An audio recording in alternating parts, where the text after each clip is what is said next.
Holy crow. Holy crow.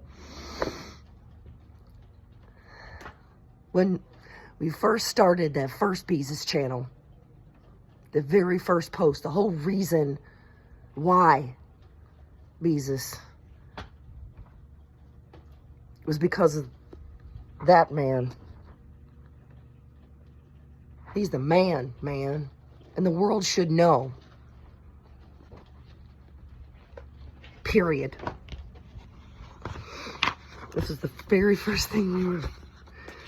Yeah, the very first thing we read out loud. Because people got to hear it. People got to hear it. Then they don't. And they don't hear it, Mr. Wendell. And it makes me very sad and angry and strange. And it's strange. Oh, but it's so good. Put down thy vanity. It is not man-made courage or made order or made grace. Pull down thy vanity, I say. Pull down. Learn of the green world. What can be thy place? Ezra Pound. This is A Native Hill by Wendell Berry. The hill is not a hill in the usual sense. It has no other side. It is an arm of Kentucky's central upland, known as the Bluegrass. One can think of it as a ridge reaching out from that center, progressively cut and divided, made ever narrower by the valleys of the creeks that drain it. The town of Port Royal in Henry County stands on one of the last heights of this upland. The valleys of two creeks, Gillian's Branch and Cane Run, opening on either side of it into the valley of the Kentucky River. My house backs against the hill's foot, where it descends from the town to the river. The river, whose waters have carved the hill and so descended from it, lies within 100 steps of my door.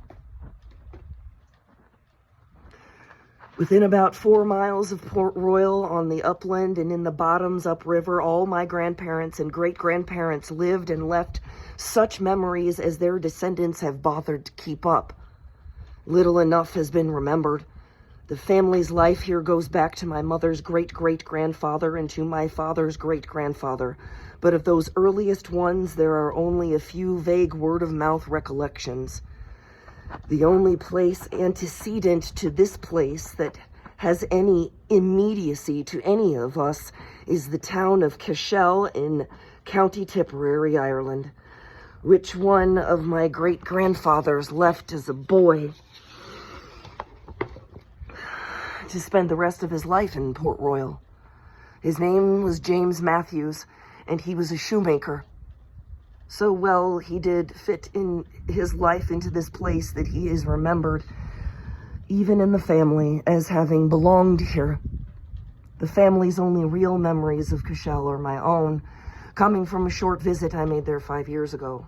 And so, such history as my family has is the history of its life here. All that any of us may know of ourselves is to be known in relation to this place. And since I did most of my growing up here and have had most of my most meaningful experiences here, the place and the history, for me, have been inseparable, and there is a sense in which my own life is inseparable from the history and the place. It is a complex inheritance, and I have been both enriched and bewildered by it.